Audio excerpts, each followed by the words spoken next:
அது இட்லி. எப்பா இட்லி போட்ட ஏசமான எவ்வளவு பெரிய பூகம் வந்தாலும் சரிடா, நீ ஒரு ஆள் எஸ்கேப் ஆயிருப்பா. வெல்கம் டு ஐராக்ஷன் சேனல். எங்களோட வீடியோஸ் உங்களுக்கு பிடிச்சிருந்ததுன்னா லைக் பண்ணுங்க, கமெண்ட் பண்ணுங்க, ஷேர் பண்ணுங்க, மறக்காம சப்ஸ்கிரைப் பண்ணுங்க. ஓகே, இப்போ என்ன வீடியோ பார்க்கணும்? எறும்பு ரிசர்ச் சேனல் தான் பார்க்குறோம். ரீசனா போட்ட வீடியோ தான் பார்க்குறோம். பார்க்கலாமா? டோலர்களே, இந்த வீடியோ யாரோட மனதையும் புண்படுத்துறது நோக்கமில்ல பாத்துக்குங்க. அதையும் மீறி எந்த டோலரோடைய மனதாவது புண்பட்டா அதுக்கு கம்பெனி பொறுப்பு இல்ல. வில்லன்ஸ், எஸ், வில்லன்ஸ்ன்றது ஒரு படத்துல கதைன்றது எவ்வளவு முக்கியமோ அது போல அந்த கதையில வர வில்லன்ற கேரக்டரும் முக்கியம் தான். ஏன்னா நெகட்டிவ்னு ஒண்ணு இருந்தா தானே பாசிட்டிவ்ன்ற ஒன்னையே உருவாக்க முடியும்ன்ற மாதிரி வில்லனால தான் ஒரு ஹீரோவையே உருவாக்க முடியும். அதனாலதான் சொல்லுவாங்க, ஒரு படத்துல வில்லனோட ரைட்டிங் பக்காவா இருந்தாலே போதும், பாதி படம் ஜெயிச்சா மாதிரி தானே. இந்த வில்லன்றது ஒரு கேரக்டரா தான் இருக்கணும்ன்றதெல்லாம் இல்ல, ஒரு ஆப்ஜெக்டா இருக்கலாம், இல்ல ஒரு கான்ஃபிளிக்டா இருக்கலாம், இல்ல ஹீரோவோட ஒரு கேரக்டரிஸ்டிக்கா கூட இருக்கலாம். இப்படி எக்ஸெட்ரா எக்ஸெட்ரா நீ எதுவா வேணாலும் இருக்கலாம். ஆனா அதோட ரைட்டிங் பக்காவா இருக்கணும். அவ்வளவுதாங்க மேட்ரு. நீங்க உங்களுக்கு பிடிச்ச இல்ல ஒரு ஜெயிச்ச லெஜெண்டரியான படத்தை எடுத்து பாருங்களேன், அந்த படத்துல வில்லனோட கேரக்டர் பக்காவா இருந்திருக்கும். இப்படி ஒரு வில்லனா காட்டுறது என்னன்னா அவனோட நியாய தர்மங்கள் அண்ட் அந்த படத்துல ஹீரோவோட நியாய தர்மங்கள் தான். மோஸ்ட் ஆஃப் தி டைம் ஹீரோவோட இன்டென்ஷன் சரியானதா இருக்கும், வில்லனோட இன்டென்ஷன் ஒரு கெட்ட இன்டென்ஷனா இருக்கும். அதனாலயே அவன் பண்ற விஷயங்கள்லாம் கெட்டதா இருக்க போய் அவன் வில்லனாவும் இருப்பான். பட் ஒரு சில படங்கள்லாம் இருக்குதுங்க, அதுல வில்லன் பண்ற விஷயங்கள்லாம் கரெக்டானதா இருக்கும். ஈவன் தோ ஹீரோ தான் தப்பெல்லாம் பண்ணிட்டு இருப்பாரு, ஆனா நல்லது பண்ற இல்ல நல்லவனா இருக்க அந்த கேரக்டர், கெட்டது பண்ணி கெட்டவனா இருக்க அந்த கேரக்டர் ஹீரோவாவும் காட்டியிருப்பாங்க. அப்படிப்பட்ட ஒரு 10 படத்தை தான் எடுத்துட்டு வந்திருக்கேன். இது ரேங்கிங் ஒண்ணும் கிடையாது, சும்மா ரேண்டமா சொல்றேன் கேளுங்க. சோ வணக்கம் டோலர்களே. What if the villain was right? அப்போ ஆரம்பிக்கலாங்களா? தெரிஞ்சு 2.1 வந்துரும். வேற என்ன படம்லாம் இருக்கு அதெல்லாம் வரும்.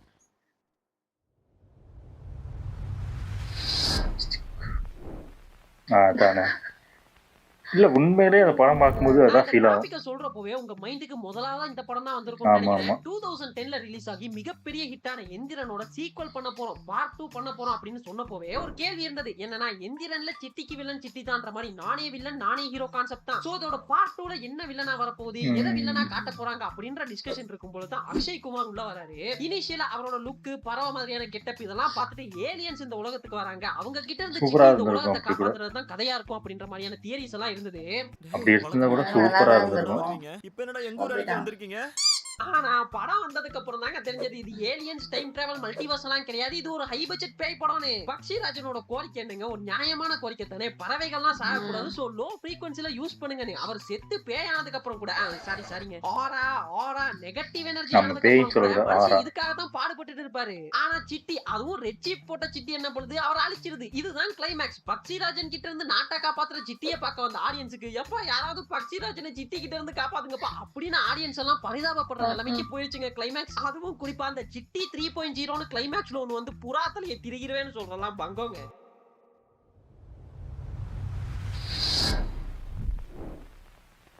இந்த படம் பார்க்கலையே. லெவன் இப்போ ரீசெண்டா வந்து ட்ரெண்டான ஒரு மூவிங்க இது. இந்த படத்தோட கதைன்னு பாத்துட்டீங்கன்னா சிட்டில தொடர்ந்து கொலைகளா நடக்கும், அது ஒரு போலீஸ் இன்வெஸ்டிகேட் பண்ணுவாரு. கிளைமேக்ஸ்ல பாத்தீங்கன்னா அந்த போலீஸ் தான் அந்த கொலையெல்லாம் பண்ணிருப்பாரு. ஏன்னு பார்த்தா அவருக்கு ஒரு ட்வின் பிரதர் இருப்பாரு. சோ பிளாஷ்பேக்ல இவங்க எல்லாம் ஒரு ஸ்கூல்ல படிப்பாங்க, ட்வின்ஸ் மட்டுமே படிக்கிற ஸ்கூல். அங்க இவரோட ட்வின் பிரதரை ரொம்ப புலி பண்ணுவாங்க. அப்படி ஒரு இன்சிடென்ட்ல அவர் செத்தும் போயிடுறாரு. சோ அதுக்கு பழி வாங்குறதுக்காக அந்த இன்சிடென்ட்க்கு காரணமா அந்த எல்லா ட்வின்ஸையுமே கொலை பண்ணுவாரு. சோ இந்த படத்துலயுமே பாத்துட்டீங்கன்னா வில்லனா இருக்க ஹீரோவோட மோட்டிவ் கரெக்டா தான் இருக்கும். அவர் எந்த ஒரு நார்மல் பீப்பிளையுமே கொலை பண்ணிருக்க மாட்டாரு, எக்ஸெப்ட் அவரோட ட்வின்ஸ் ஆகிறதுக்கு காரணமா இருந்தவங்கள தவிர. இந்த படத்துல அவர் பண்ணதை நியாயப்படுத்துற மாதிரி ஒரு டயலாக்கே இருக்கும். நீங்க எல்லாரும் தப்பு செஞ்சவனை மன்னிக்க சொல்றீங்க, பாதிக்கப்பட்டவனை மறந்துட சொல்றீங்க, மன்னிக்கவும் முடியல, மறக்கவும் முடியல.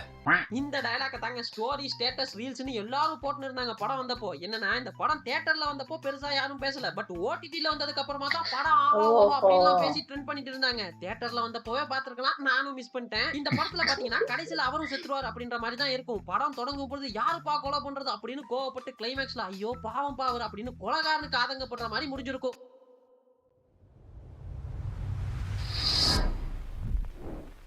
மின்னலே மின்னலே 2001ல ரிலீஸ் ஆகுதுங்க. ஜிவிஎம்மோட ஃபர்ஸ்ட் மூவி, டைரக்டோரியல் டெபியூ. இந்த படத்தோட கதை ஆல்மோஸ்ட் எல்லாருக்கும் தெரிஞ்சிருக்கும், தெரியாதவங்களுக்காக சொல்றேன். அப்பாஸும் மாதவனும் ஒரே காலேஜ்ல படிப்பாங்க. அப்பாஸ் நல்ல பையன், படிக்கிற பையன், மேடி கொஞ்சம் ரவுடி பையன்ற மாதிரி ரெண்டு பேருக்கும் காலேஜ்ல இருந்தே ஆகாது. அப்படியே கட் பண்ணா காலேஜ் முடிய மேடி ஒரு ப்ரொஃபஸரா இருப்பாரு, அப்பாஸ் ஃபாரின் போயிருவாப்ல. சோ இங்க இருக்க மேடி ஒரு பொண்ணை பாக்குறாரு, அதுதான் ரீமா சென். அவங்களுக்கு ஃபாரின்ல ஒரு மாப்பிள பாத்துருப்பாங்க, அது யாருன்னா அப்பாஸ். சோ மேடிக்கு அந்த ஃபாரின் மாப்பிள யார் அப்படின்றதெல்லாம் தெரியாது, பட் அந்த ஃபாரின் மாப்பிளையே இவர் தான். அப்படின்னு சொல்லி கொஞ்ச காலத்துக்கு ஏமாத்தி ரீமாசன் லவ் பண்ணுவாரு. அதுக்கப்புறமா அப்பாஸும் வந்துருவாரு. உண்மை தெரிஞ்சிடும்ன்ற மாதிரி எல்லாம் கதை போகும். இப்போ அந்த கதையை நரேட் பண்ணும்போது உங்களுக்கு மேடி தானே வில்லன்ற மாதிரி தோணும். ஏன்னா காலேஜ்ல இருந்தே ரவுடியா இருந்து ஏமாத்தி லவ் பண்ணின்னு மேடியோட கேரக்டர் தான் கொஞ்சம் வில்லனிக்கா இருக்கும். ஆனா இந்த படத்தோட உண்மையான வில்லன் அப்பாஸுங்க. வில்லன்னா வில்லன்னு இல்ல, இந்த மேடிக்கு வர பிரச்சனைக்கெல்லாம் காரணமாவே அப்பாஸ் தான் இருப்பாருன்ற மாதிரி. ஆனா நியாயம்னு பாத்துக்கிட்டீங்கன்னா அது அப்பாஸ் பக்கம் தான் இருக்கும். But still he is villain. But மேடியோட ஃப்ரெண்ட்ஸ்னு எல்லாருமே அவரை வில்லன்ற மாதிரியே தான் ட்ரீட் பண்ணுவாங்க. அப்புறமா கிளைமேக்ஸ்ல பாத்துக்கிட்டீங்கன்னா அப்பாஸே மேடிய ரீமாசன் கூட சேர்த்து வச்சிருவாருன்ற மாதிரி முடிச்சிருவாங்க. அவனுக்கு ஒண்ணுதான் பிடிச்சிருக்கு. என்ன சொல்லுவாரு 11 நாளா 12 அந்த 12 நாள்ல ஜி ஒரு 5 நாள்ல நீ 5 நாள் உனக்கு தான். இந்த காலத்துல கேட்டாவே ஒரு மனுஷன் தர்றது கஷ்டம். நீங்களாம் வலிக்க கொண்டாந்து தர்றீங்க பாருங்க. உங்கள மாதிரி மனுஷன் எல்லாம் இருக்கனாலதான் கொஞ்சமாச்சும் மழை பெய்யுது. படம் பூரா வில்லனா இருந்துட்டு கிளைமேக்ஸ்ல ஹீரோ ஆயிடுவாப்ல. இப்போ கூட யார்ட்ட வேணாலும் கேளுங்க, மின்னலே படத்தோட ஹீரோ யாருன்னு கேட்டா மேடின்னு தான் சொல்லுவாங்க. ஆனா இதோட உண்மையான ஹீரோ அப்பாஸ் தாங்க. மேடி தான் வில்லன். இந்த படம் வந்த போனா இது ஒரு ட்ரெண்ட் செட்டிங் மூவியாவே இருந்தது. குறிப்பா அந்த ஹாரிஸோட மேடி பிஜிஎம் எல்லாம் இருக்கும். ஆமா இப்படின்னு இதெல்லாம் ஒண்ணு சேர்ந்து இது ஒரு ட்ரெண்ட் செட்டிங் எலிமெண்டாவே இருந்ததுங்க. ஹிந்திலயுமே இந்த படத்தை ரீமேக் பண்ணிருந்தாங்க. இவளும் இருந்து என்ன பண்ண, இந்த படத்துல வில்லன் வாஸ் ரைட். ஒருவேளை இந்த படத்தை அப்பாஸோட பாயிண்ட் ஆஃப் வியூல சொல்லி இருக்கணுமோ.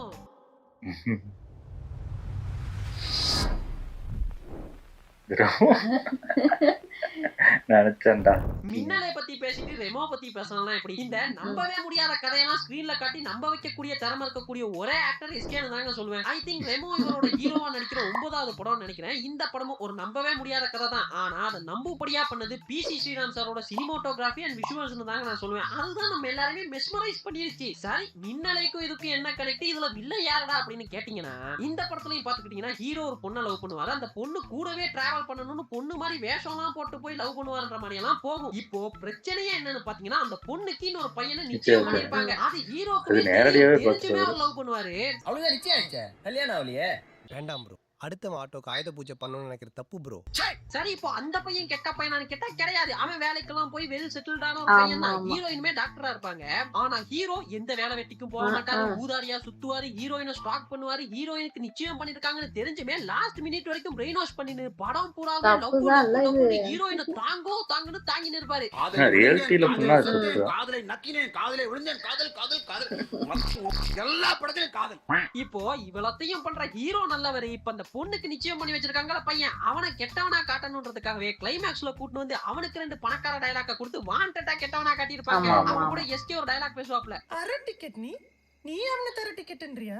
உங்க அப்பா அம்மா பார்த்த பொண்ணுக்கே அப்படி நீச்சல் அடிக்கிறியே. அவனே ஒரு பொண்ணை பார்த்து லவ் ஆகி அவளை கரெக்ட் பண்றதுக்கு இல்லாத ஃப்ராடு தனெல்லாம் பண்ணி இன்னைக்கு அவளை ஓகே சொல்ல வச்சிருக்கான்னா அவன் எவ்வளவு எதிர் நீச்சல் அடிச்சிருப்பான். அவரே ஃப்ராடுன்றாப்ல. எங்க நான் கேட்ட கேள்வியெல்லாம் ஆடியன்ஸும் கேட்டுருவாங்களோன்னு நீங்க கிளைமேக்ஸ்ல வாண்டடா வில்லனா காட்டியிருந்தாலும் சாவி நியாயம் அவர் பக்கம் தாங்க இருக்குது. என்ன படம்? என்ன படம்? மான் கராத்தேவா? ஏன் பேசிட்டு மான் கராத்தே பேசலன்னா எப்படி? அண்ணனோட படங்கள் அல்லால வந்துனே இருக்குது பாருங்களேன். மான் கராத்தே ஆப்வியஸ்லி உங்களுக்கே தெரிஞ்சிருக்கும். பீட்டர், மான் கராத்தே பீட்டர். வானமா போல எதுவுமே செய்யாம சும்மாவே இருக்கக்கூடிய ஹீரோ பீட்டர் ஒரு பாக்ஸரே கிடையாது. பட் 4 மாசத்துக்கு அப்புறமா நடக்க போறத தெரிஞ்சுக்கிற ஒரு ஃப்ரெண்ட்ஸ் கேங் பீட்டரை பாக்ஸர் ஆக்கலாம் அப்படின்னு ட்ரை பண்றாங்க. பீட்டர் லவ் பண்றாரு. கிளைமேக்ஸ்ல பாக்ஸரே இல்லாத பீட்டர் உண்மையான பாக்ஸர் பீட்டரை ஜெயிச்சா தான் அவரோட லவ்வே அவருக்கு கிடைக்கும் அப்படின்ற நிலைமைக்கு போயிருவாப்ல. இப்போ இந்த பாக்ஸரே இல்லாத ஹீரோ பீட்டர் உண்மையான பாக்ஸர் கிட்ட போய் கெஞ்சிராப்ல மேட்சை விட்டு கொடுக்க சொல்லி. ஆனா அந்த பீட்டர் மேட்சை விட்டு கொடுக்க மாட்டேன்றாப்ல. இப்ப அவர் வில்லனாச்சே, வில்லனை காட்டணும்ல. அங்கதான் டைரக்டர் பிரில்லியன்ட்டான மூவ் பண்றாப்ல. பாக்ஸர் பீட்டர் கேட்கலாம், உன் லவர் அனுப்பி நான் மேட்சை விட்டு கொடுக்கிறேன்னு. அதுல மோட்டிவேட் ஆகி கிளைமேக்ஸ்ல பீட்டர் ஆச்சு ஜெயிக்கிறாப்ல. மான் கராத்தே பீட்டர். உங்க அக்காவை நான் வச்சுக்கிறேன். என் பேக்கரி ஆக்சுவலா இது ஒரு ஃபேண்டசி படம் தான். அந்த ஒரு இது கேட்பாங்கள, சாமி கிட்ட போய் வரமா அதை கேட்பாங்க, விளையாட்டா கேட்பாங்க. இல்ல இது தேவையா? இல்ல நான் கேக்குறேன், இது தேவையா? நியாயமா பாத்தீங்கன்னா அந்த பாக்ஸர் பீட்டர் இருக்கார்ல, அது அவரோட மேட்சுங்க. அவரு அதுக்காகவே ட்ரெயின் பண்ணி பிராக்டிஸ் எல்லாம் பண்ணி எல்லா மேட்சையும் ஜெயிச்சு ஃபைனல்ஸ் வந்திருப்பாரு. பட் ஃப்ரம் ஸ்டார்டிங் எந்த ஒரு மோட்டிவும் இல்லாம வெறும் லக்க மட்டுமே வச்சு ஜெயிச்சு பாக்ஸர் பீட்டர் கேரக்டரை நாஸ்தி பண்ணி வில்லனாக்கி இருப்பாங்க. எப்படி பார்த்தாலும் வில்லன் வாஸ் ரைட். அடுத்து என்னது? அடுத்து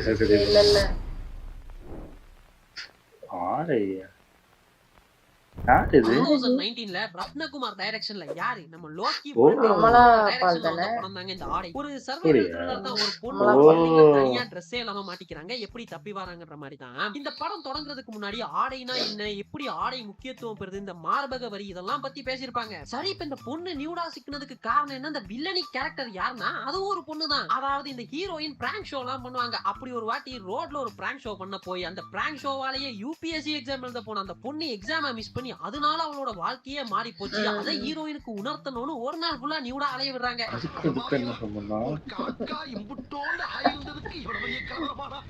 இப்போ இந்த கதையில வில்லன் வாஸ் ரைட், அந்த பொண்ணோட காரணம் சரியானது தான். பட் இதுதான் இந்த படத்தோட டிராபேக்குமே கூட. பொதுவா ஒரு சர்வைவல் த்ரில்லர்ல அந்த படத்துல ப்ராப்ளம்ல மாட்டிக்கிற அந்த கேரக்டர் மேல ஆடியன்ஸுக்கு பரிதாபம் வரணும். ஐயோ மாட்டிக்கிட்டாங்களே, எப்படியா தப்பிச்சிடணுமே அப்படின்னு தோண வைக்கணும். அப்போதான் அந்த மாதிரியான படங்கள் ஆடியன்ஸ் கூட கனெக்ட் ஆகும். ஆனா இந்த படத்துல படம் பூரா ஐயோ ஹீரோயின் என்ன பண்ணுவாங்க, எப்படியாவது தப்பிச்சிடணுமே அப்படின்னு தோண வைக்கிற நமக்கு கிளைமேக்ஸ்ல இந்த ரீசனை கேட்டு ரெண்டே விஷயம் தாங்க தோணும். ஒண்ணு, இது உனக்கு தேவைதான். ரெண்டாவது, ஒரு பிராங்குக்கு போய் இதெல்லாம் பண்ணாங்களா? சரி, பிராங்கால உங்க லைஃப் போனதுக்கும் இந்த பொண்ணு நியூடா தெரிய விடுறதுக்கும் என்னமா சம்பந்தம் அப்படின்னு தாங்க தோணும். இந்த படத்துல பாத்துட்டீங்கன்னா நியூடிட்டி தப்பா கன்வே ஆகிடக்கூடாது அப்படின்றதுக்கு ரொம்ப சரியா பண்ணிருந்தாங்க. ஆனா நியூடிட்டி அதுக்கான காரணம்னு ஒண்ணு சப்பையா காட்டினதும் அவங்க பண்ண மொத்த உழைப்பும் வீணா போயிருச்சுன்னு தாங்க சொல்லணும். கிளைமேக்ஸ்ல ரத்னகுமார் பேசுற விஷயங்கள்லாம் சரிதான். ஆனா அது அவர் வேற ஒரு ஸ்டோரியில சொல்லிருக்கலாம். இந்த நியூடிட்டின்றதெல்லாம் இந்த படத்துக்கு தேவையே இல்லாததுங்க. இது எப்படி ஆகி போச்சுன்னா ஜுராசிக் பார்க் படத்தை பார்த்துட்டு டைனோசருக்கு பரிதாபப்பட்ட நிலைமையா ஆகி போச்சு.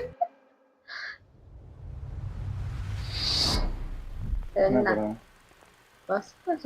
ஓ, அவர் டாக்டரே இந்த இல்ல. படத்தை இந்த லிஸ்ட்ல ஆட் பண்ணதுக்கு ஏமாத்தி எனக்கு தானே comment sectionல எழுதுனாங்க. கடிதங்களோ டாக்டரே தெரியல. ஆக மாட்டாரே அதோட அவர்தான். original ஏமாத்தி தானே remake போவாரு. பண்ணா அது இந்த படம் தாங்க. ஏன்னா இந்த படமே பழி வாங்குறது மும்பாவை தானே அப்படின்ற ஹிந்தி படத்தோட ரீமேக் தான். ஆனா இது ரீமேக்னே தெரியாத அளவுக்கு கிரேசி மோகன் சார் இந்த படத்தை செதுக்கிருப்பாப்ல. ரெண்டு படத்தையும் பார்த்தவங்களுக்கு தெரியும் வசூல் ராஜா MBBS எவ்வளவு ஃப்ரெஷ்ஷா இருக்கும்னு. இந்த படத்தோட கதை எல்லாருக்குமே தெரியும். அப்பாவோட ஆசையை எப்படியாவது நிறைவேற்றணும்னு ரவுடியா இருக்க ராஜா டாக்டராக ட்ரை பண்றாப்ல. ஒரு ரவுடி ஃபோர்ஜரி எல்லாம் பண்ணி டாக்டராக ட்ரை பண்ண பாக்குறான்னு அந்த காலேஜோட டீன் பிரகாஷ் ராஜ் கேரக்டர் அதை தடுப்பாப்ல. நல்லா கவனிச்சீங்கன்னா தெரியும் இந்த டீன் கேரக்டர் பிரகாஷ் ராஜ் இருக்காருல, அவரோட இன்டென்ஷன் சரியா தான் இருக்கும். ஹீரோ தாங்க ரவுடியா இருப்பாரு, ஃபோர்ஜரி பண்ணி எல்லா எக்ஸாமும் பாஸ் பண்ண பாப்பாரு. ஆனா இதெல்லாம் தடுக்கிற பிரகாஷ் ராஜ் நமக்கு வில்லனா தெரிவாரு. ஒரு சில இடத்துல எல்லாம் அவர் மேல ஏன் இப்படி எல்லாம் பண்ணிட்டு இருக்காரு அப்படின்னு வெறுப்பு கூட வருங்க. ஓகே, இவன் ஏமாத்திருக்கான்னு நான் நிரூபிச்சு காட்டுறேன்.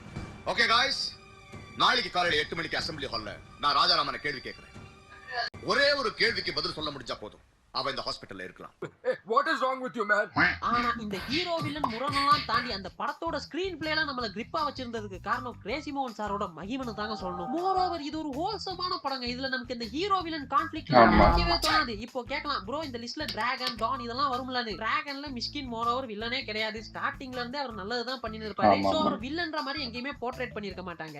செகண்ட், இந்த டான் படம் பூரா டாக்ஸிக் பேரண்டிங் பண்ணிட்டு கிளைமேக்ஸ்ல உனக்காக தான்ப்பா பண்ணேன் அப்படின்னு சொல்ற அப்பா கேரக்டர் இந்த லிஸ்ட்ல சேர்க்கவே முடியாது. ஏன்னா அவரோட இன்டென்ஷன் கரெக்டா இருந்தாலும் டாக்ஸிக் பேரண்டிங் தப்பு இல்ல. வேணும்னா அந்த SJ சூர்யா கேரக்டர் இந்த லிஸ்ட்ல சேர்த்துக்கலாம். அப்ப சேர்த்து கூட இருக்க தெனாலி. மீண்டும் ஒரு ஆண்டவர் படம் தெனாலி 2000ல ரிலீஸ் ஆன படம் இது. இது எப்படி பார்த்தாலும் ஒரு காமெடி ஹோல்சமான படம் தான். இதுல வில்லன்ற மாதிரி எல்லாம் இல்லனாலுமே கூட நான் யாரை சொல்ல போறேன்னு உங்களுக்கு தெரிஞ்சிருக்கும். இதெல்லாம் ஜாலியான படம். இது அந்த வில்லன் ஹீரோன்னு வராது. எஸ், இந்த படத்துல வர டாக்டர் கேரக்டர் கைலாஷ் நியாயமா பார்த்தா ஒரு பேஷண்டா இருக்க தெனாலி குடும்பத்தோட வெக்கேஷன் போற டாக்டர் கைலாஷ் குடும்பத்தை தொந்தரவு பண்ண கூடாதான். ஏன்னா ஒரு டாக்டர் கிட்ட பேஷண்டா போறவங்களுக்குன்னு ஒரு லிமிட் இருக்குது. ஒரு அளவுக்கு மேல பண்ண. ஆனா தெனாலி அவர் போராடத்துக்கெல்லாம் போய் அவரோட ஃபேமிலிக்குள்ளாரவே குத்த வச்சு உட்காந்துருவாப்ல. சோ இதனால தன்னோட பீஸ் ஆஃப் மைண்டை இழந்து போற டாக்டர் கைலாஷ் தெனாலியா ஆரம்பத்துல இருந்து சென்னைக்கு அமைச்சு வைக்கிறதுக்கு தான் ட்ரை பண்ணுவாப்ல. ஒரு கட்டத்துல தொல்லை தாங்க முடியாம போலீஸ்ல மாட்டி விடுறது, கடைசில எல்லாம் பாத்தீங்கன்னா ஒண்ணுமே பண்ண முடியாம கொல்லுறது, பாம்பு வைக்கிற நிலைமைக்கே போறாப்ல மனுஷன். இவ்வளவும் பண்ணாலும் நியாயம்னு ஒண்ணு பாத்தீங்கன்னா அது கைலாஷ் பக்கம் தாங்க இருக்கும். ஏன்னா வெக்கேஷன் போன இடத்துல வந்து டிஸ்டர்ப் பண்றது, ஃபேமிலிக்குள்ள ஒருத்தராவே மாறுறது, ஆல்ரெடி நிச்சயம் பண்ண போற டாக்டர் கைலாஷோட தங்கச்சியை லவ் பண்றதுன்னு ஹீரோ தெனாலி கேரக்டர் தான் பல சில்மிஷ வேலைகள்லாம் பண்ணின்னு இருப்பாரு. பட் இந்த படத்துலயும் எங்கேயுமே நமக்கு சை என்னையா அந்த தெனாலி கேரக்டர் இப்படி எல்லாம் பண்ணின்னு இருக்காரு அப்படின்னு தெனாலி மேல நமக்கு வெறுப்பு வராது. டாக்டர் கைலாஷ் மேல தான் வெறுப்பு வரும். இப்ப அவனுக்கு கரெக்டான ட்ரீட்மெண்ட் ஆரம்பிச்சிருக்கேன். போலீஸ் அவனை முட்டிக்கு முட்டி தட்டுவாங்க. இந்த குதிகால் இருக்குல்ல, குதிகால் அதுல லட்டிய வச்சு பட்டார் பட்டார் பட்டார் நடிப்பாங்க. அப்புறம் அந்த நெயில் இருக்குல்ல, நகம் நகம், அத ஒவ்வொன்னையும் அந்த கட்டிங் பிளேட வச்சு அப்படியே புட்டிங்கி புட்டிங்கி புட்டிங்கி புட்டிங்கி எடுப்பாங்க. அப்பதான் அவனுக்கு புத்தி வரும். Yes, I am enjoying it. எல்லாம் மனுஷ ஜென்மம் தானா? இந்த மேஜிக் நடக்கிறதுக்கு காரணமும் எகைன் கிரேசி மோகன் சார் தான். இவர் தான் இந்த படத்துக்கு டயலாக் அண்ட் ஸ்கிரீன் பிளே எழுதியிருப்பாரு. 2000ல வந்த படங்க இப்போ பார்த்தாலும் ஃப்ரெஷ்ஷா இருக்கும். பட் என்ன கேட்டீங்கன்னா இது ஒரு அண்டர்ரேட்டட் படம்னு தாங்க சொல்லுவேன். ஏன்னா இப்போ இந்த பஞ்சதந்திரம்க்கு இருக்க கிரேசியான டாக்லாம் இந்த படத்துக்கு இருக்கிறது இல்ல. பட் இதுவும் பஞ்சதந்திரத்துக்கு நிகரான ஒரு படம் தாங்க. எப்பா இப்ப இருக்க ஜென்சி கிட்ஸ் பார்க்கலாம்னு ஒரு அட்டெண்டன்ஸ போடுங்க, மஸ்ட் வாட்சுங்க.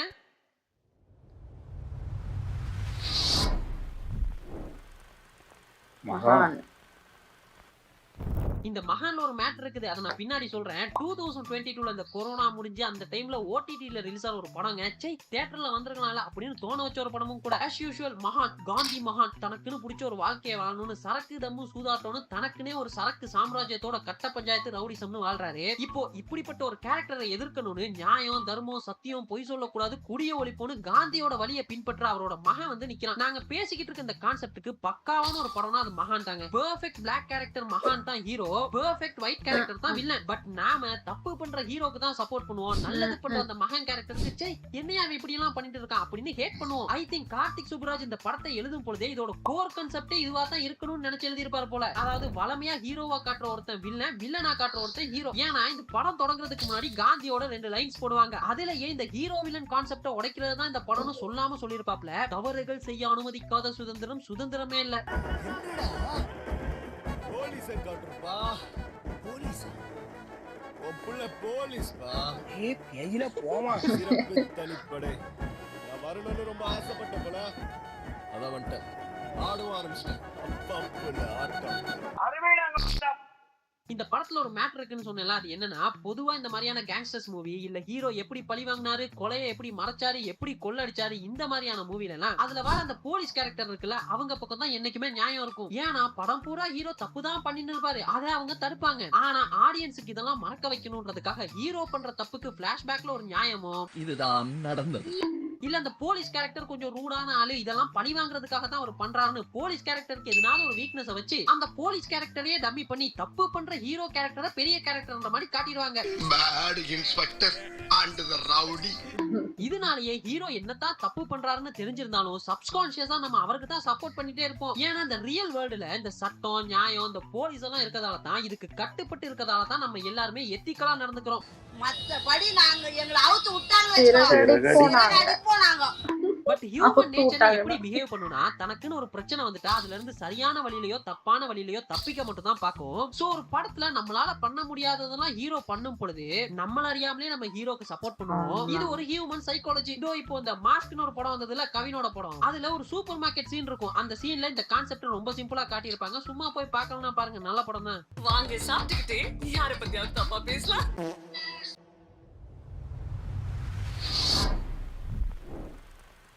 G16 துருவங்கள் 16 தமிழ் சினிமால வந்த one of the best crime thriller. அது ஏன் இப்படி ஷார்ட் ஃபார்மா போட்டாங்க? கண்டிப்பா போய் பாருங்க, ஒர்த்தா இருக்கும். இந்த படத்தோட ஸ்டோரினா ஒரு 16 மணி நேரத்துல நடக்கக்கூடிய சீக்வல் ஆஃப் ஈவென்ட்ஸ் எல்லாமே கிரைம்ஸ் தான். சோ போலீஸா இருக்கக்கூடிய ரஹ்மான் அதை தேடி போவாப்ல. அவர் கூட இன்னொரு போலீஸும் இருப்பாரு. சோ அந்த தேடுதலோட முடிவுல அந்த கொலைகாரனை பிடிக்கலாம்னு போகும்போது ஒரு ஆக்சிடென்ட் நடக்குது. அந்த ஆக்சிடென்ட்ல ரஹ்மான் தன்னோட ஒரு காலை இழந்துடுறாரு. இப்போ பிரசன்ட்ல ஒருத்தர் ரஹ்மானை தேடி வராரு. அது யாருன்னு பார்த்தா அந்த ரஹ்மான் கூடவே ஒரு போலீஸ் இருப்பாருன்னு சொன்னேன்ல, அவரும் அதே ஆக்சிடென்ட்ல மாட்டி அவரோட மொத்த முகமும் செதஞ்சு போய் 5 வருஷமா கோமால இருந்து மொத்த முகமும் மாறி வருவாரு. ஏன்னா ஸ்டில் அந்த கேஸ் ஓபன்ல தான் இருக்கும். கொலைகாரன் யாருனே கண்டே பிடிச்சிருக்க மாட்டாங்க. சோ அதை தேடி தான் இவர் வருவாரு. இவர் வந்து பார்த்தா அந்த மொத்த ஈவென்ட்ஸ் நடக்கிறதுக்கு காரணமாவும் ரஹ்மானோட மகன் தான் இருந்திருப்பாரு. அவரை காப்பாத்தணும்ன்றதுக்காக அந்த கேஸை க்ளோஸ் பண்ணாம விட்டுருப்பாரு ரஹ்மான். சோ கிளைமேக்ஸ்ல பாத்தீங்கன்னா ரஹ்மானை அவர் சுட்டு கொன்னுருவாரு. இப்போ இந்த கதையில ஹீரோ யாரு வில்லன் யாரு அப்படின்ற மாதிரி எல்லாம் இருக்காது. வில்லன் யாருன்ற அந்த பாயிண்ட் ஆஃப் வியூ இருக்குதுல, அது மாறிட்டே இருக்கும். ஏன்னா நம்ம இந்த படத்தை ரஹ்மானோட பாயிண்ட் ஆஃப் வியூல தான் பாத்திருப்போம். அதுபடி பார்த்தா கிளைமேக்ஸ்ல வந்து சுட்டு கொள்ற அவரோட நியாயம் சரியா தான் இருக்கும். ஏன்னா அவரோட வாழ்க்கையே தொலைக்கிறதுக்கு காரணமா அந்த ரஹ்மான் அவர் சுட்டு கொள்றாரு, அதுக்காக தான் வந்திருப்பாரு. இந்த பாயிண்ட படத்துலயுமே கிளைமேக்ஸ்ல ஒரு டயலாக்ல சொல்லுவாங்க. மேபி என் ஸ்டோரிய கௌதமோட பாயிண்ட் ஆஃப் வியூல இருந்து சொல்லியிருந்தா அதுல நான் தான் வில்லன். Who knows? உண்மையா சொல்லணும்னா இந்த படம் இந்த கண்டென்ட்டுக்குள்ள வருமானு தெரியல. ஆனா படம் ஒருத்தா இருக்குங்க, பார்க்கலன்னா கண்டிப்பா போய் பாருங்க. இந்த படத்தோட டைரக்டர் கார்த்திக் நரேன். இவரோட முதல் கதையை சொன்னா யாரு படம் பார்ப்பா? இருக்கும். ஆனா அவர் இதுக்கப்புறமா எந்த ஒரு படமுமே பெருசா இல்ல. ஹோப் நம்புவோம் ஃபியூச்சர்ல எதனாவது ஒர்த்தா பண்ணுவாருன்னு. சோ பாருங்களேன், இதெல்லாம் பார்க்கும்போது ஒரு கதையை யாரோட பாயிண்ட் ஆஃப் வியூல சொல்றோன்றதுல தாங்க இருக்குது. நான் இப்ப சொன்னேன்ல 10 படங்கள். இந்த படங்கள் எல்லாம் ஒரு சில படத்துல ஹீரோ தப்பு தான் பண்றான்றது தெரிஞ்சிருந்தோம் நம்ம அவருக்கு தான் சப்போர்ட் பண்ணுவோம். வில்லன் சரியா தான் இருக்காரு அப்படின்றத தெரிஞ்சிருந்தோம் நம்ம ஹேட் பண்ணுவோம். இதுக்கு அப்படியே ஆப்போசிட்டா ஒரு சில படத்துல ஏன்பா வில்லன் சரியா தான் இருக்காரு, ஏன் ஹீரோ இப்படி எல்லாம் பண்ணிட்டு இருக்காரு அப்படின்னு ஹீரோ ஹேட் பண்ணுவோம். யூசுவலி இப்படிப்பட்ட படங்கள்லாம் ரைட்டிங்ல மொக்கையான படம் தான் சொல்லி ஆகணும். ஏன்னா ரைட்டிங்ல அந்த ஹீரோ வில்லனோட நியாய தர்மங்கள்லாம் மறந்து படம் பார்க்க வைக்கிறாங்கல்ல, அதுதாங்க கிரேட், அதுதாங்க பெஸ்டான ரைட்டிங். சரிங்க, இப்போ இது உங்களோட டர்ன். ஹீரோ தப்பான விஷயங்கள்லாம் பண்ணிட்டு இருக்கணும், வில்லன் சரியான விஷயங்கள்லாம் பண்ணிட்டு இருக்கணும். Both flashback and present. ஆனா தப்பு பண்ற கேரக்டரை நம்ம ஹீரோவாவும் சரியா இருக்கக்கூடிய கேரக்டரை வில்லனாவும் போர்ட்ரேட் பண்ண இந்த 10 படங்களை தவிர வேற எதனால படம் உங்களுக்கு தெரிஞ்சிருந்துச்சுன்னா கமெண்ட்ஸ்ல ஸ்பாம் பண்ணுங்க. உங்க எல்லாருக்கும் புரியுற மாதிரி ஒரு எக்ஸாம்பிள் சொல்லணும்னா தமிழ் படம் பார்த்திருக்கீங்களா, அதுல வில்லி பாட்டி சிவா ஹீரோ ஆகணும்ன்றது பாருங்க, வில்லனோட மோட்டிவ் கரெக்டா இருக்குதுல, அப்படிப்பட்ட படங்கள். உங்க வாய் ப்ரோ இஷ்டமே நீ கொடுத்துங்க. அப்புறம் என்னங்க, நம்ம சோசியல் மீடியா லிங்க் கீழே சும்மாவே கிடக்குங்க, போற போக்குல அதையும் ஃபாலோ பண்ணுங்க. அப்புறம் என்ன, இன்னொரு சூப்பரான வீடியோல அடுத்து மீட் பண்ணலாம். அதுவரை நன்றி, வணக்கம். இந்த ஊரை வணக்கம். சூப்பரா இருந்துச்சு. ஆனா இது தெனாலி வசூல் ராஜாலாம் இதுல எப்படி சேர்த்துக்கிறதுன்னு தெரியல. ஏன்னா அது பிரகாஷ்ராஜ் வில்லன், இவங்க ஹீரோ அப்படின்னே இருக்காது. ஒரு கட்டத்துல அது ஃபுல்லா ஜாலி ஆயிரும், அதை ஃபுல்லாத்தையும் மறந்துடுவோம். அதாவது வசூல் ராஜா அவர் தப்பான இதுதான், அதாவது அவர் படிக்கல, ஏமாத்தி தான் இது பண்றாரு. ஆனா அவர் வந்து டாக்டர் ஆகணும்னு அவரோட எய்மாவே இருக்காது. அவரோட எய்ம் இவருக்கு புரிய வைக்கணும். நான் எப்படி எங்க அப்பா முன்னாடி நீ சொல்லி என்னை கஷ்டப்படுத்தினியோ அதே மாதிரி நீ கஷ்டப்படணும், அதுக்காக தான் அவர் பழி வாங்கணும்னு வருவார் தவிர டாக்டர் ஆகணும்லாம் வரமாட்டார். அவரோட எய்ம் இவரை காண்டு ஏற்றணும் தான் வருவார். ஃபுல்லா பாத்தீங்கன்னா படம் ஃபுல்லாவே அவர் காண்டு ஏத்திக்கிட்டே தான் இருப்பாரு. அவர் பொண்ணை கரெக்ட் பண்ணணும், அவருக்கு ரிவீட் அடிக்கணும், இதே தான் பண்ணிக்கிட்டு இருப்பாரு. அதுல பாத்தீங்கன்னா அதுல ஹாஸ்பிட்டல்லாம் எப்படி இருக்கணும், அந்த ஃபார்ம் ஃபில் பண்றது, இந்த மாதிரி நிறைய விஷயம் நல்லதெல்லாம் கொண்டு வரணும், அதை தான் சொல்லியிருப்பாங்க. அது சூப்பரான இதா இருக்கும். அதாவது சின்ன வேலைக்காரனா இருந்தாலும் அவனை மதிக்கணும், கெட்டி பிடிச்சி அந்த இதெல்லாம் பாராட்டணும், அதெல்லாம் நிறைய சொல்லியிருப்பாங்க. இவங்கெல்லாம் அதே மாதிரி அந்த ஒரு பேஷண்ட், கோமால இருக்கிற பேஷண்ட் வந்து ஒரு சப்ஜெக்ட் சொல்லுவாங்க, அவன் பேரை கூட சொல்ல மாட்டாங்க. அவருக்கும் ஒரு பேர் இருக்கு, அவரும் ஒரு மனுஷன் தானே, அவரை ஏன் இப்படி பேசுறீங்க அப்படின்னு அதெல்லாம் நல்லா சூப்பரா ஜாலியா போறதுனால அது எனக்கு அந்த அளவுக்கு தெரியல. ஆனா இந்த மின்னலை வந்து நான் யோசிச்சிருக்கேன். இந்த மாதிரி ரியல் லைஃப்ல நடந்தா அது எப்படி ஏத்துப்பாங்க அப்படின்னு. ஏன்னா ஹீரோனால அது ஏத்துக்கிறாங்க. நான் யோசிச்சேன், நான் ரியல் லைஃப்ல இதெல்லாம் ஏத்துப்பாங்களா அப்படின்னு. இப்போ ஒண்ணும் இல்ல, இப்போ நிறைய ரியல் லைஃப்லயே நடக்குது இல்ல. இப்போ நிறைய பேரு கல்யாணம் எல்லாம் பிக்ஸ் ஆகி கல்யாணம் நடக்கிற அன்னைக்கு பாத்தீங்கன்னா பொண்ணு ஓடி போயிடும். ஆனா அந்த மாப்பிள்ளை பாவம் தானே, அவனுக்கும் ஒரு ஆசை இருக்கும், என்னடா இப்படி ஆயிடுச்சு, அப்புறம் அவனுக்கு அடுத்தது எப்படி, அந்த மாதிரிதான் கிட்டத்தட்ட ரியாலிட்டிலயும் நடந்துகிட்டு தான் இருக்கு, இல்லன்னா சொல்ல முடியாது. ஓடி போனதாவது போட்டும், கல்யாணம் மட்டும் கொள்ளுதுங்க, அதுக்கு அது ஓடியே போயிட்டு போறோம். ரெமோவும் பாத்தீங்கன்னா ரெமோ அப்போ அந்த கான்செப்ட் அது படமா பார்க்கும்போது ஓகே, அது ரியாலிட்டியில கொண்டு வந்தா அது ரொம்ப மோசமான ஒரு இது. ஆமா, ஏன்னா அது பிக்ஸ் ஆகின்னு தெரிஞ்சும் உள்ள பூந்து கெடுத்து அந்த பையனை வந்து இதெல்லாம் உங்களுக்கு அதாவது கிட்டத்தட்ட அவங்க மைண்டே மாத்துற மாதிரிதான். அவங்க ஃபிக்ஸ் ஆயிருப்பாங்க, இவங்களதான் கல்யாணம் அப்புறம் போதும் அப்படின்னு இருக்கவங்க மைண்டே மாத்தி இதெல்லாம் வேஸ்ட், அரேஞ்ச் பண்றதா வேஸ்ட், லவ் மேரேஜ் தான் பண்ணணும், லவ் வாண்டடா பண்ண வைக்கணும்னே அவங்க மைண்ட்ல பிக்ஸ் பண்ண வச்சு அதுக்கப்புறம் திருப்பி போய் இவங்க லவ் பண்றாங்க. காமெடியா கட்டினதுனால அது காமெடியா எடுத்துக்கலாம், அது படமா ஏத்துக்கலாம். படமா இப்ப பாத்தீங்கன்னா எல்லா படமும் ஓகே. ஆமா ஆமா. அதே மாதிரி இன்னொன்னு கேட்டார்ல, எனக்கு தெரிஞ்சு மாஸ்டர்ல பாத்தீங்கன்னா விஜய் பாத்தீங்கன்னா குடிச்சுக்கிட்டு காலேஜ்லயும் குடிச்சிட்டு அந்த இதுல வருவாரு. விஜய் சேதுபதி குடிக்கவே மாட்டாரு, ஆனா அந்த மோசமான விஷயம் பண்ணுவாரு. இவர் ஸ்கூல்ல காலேஜ்ல கிளாஸ் எடுக்கிறது அந்த விஷயம் பண்ணுவார், ஆனா குடிச்சிட்டு இருப்பாரு. அந்த ஷேடோ மட்டும் காட்டியிருப்பாங்க. அதாவது கிட்டத்தட்ட குடிக்கிறவன் எல்லாவனும் கெட்டவனும் கிடையாது, அதாவது குடிக்கிறவன் எல்லாவனும் கெட்டவனும் கிடையாது, குடிக்காம இருக்கவன் நல்லவனும் கிடையாது, அந்த இதுலதான் காட்டியிருப்பாங்க. அது கிட்டத்தட்ட இதுல பொருந்தும். ஆனா என்ன, அவரு கொஞ்சம் ஓவரா, ஆமா, அது சின்ன பசங்களை வச்சு இது பண்ணுவாரு. நல்லா இருந்துச்சு. ஓகே, என் வீடியோஸ் உங்களுக்கு பிடிச்சிருந்தா லைக் பண்ணுங்க, ஷேர் பண்ணுங்க, கமெண்ட் பண்ணுங்க, மறக்காம சப்ஸ்கிரைப் பண்ணுங்க. எல்லாருக்கும்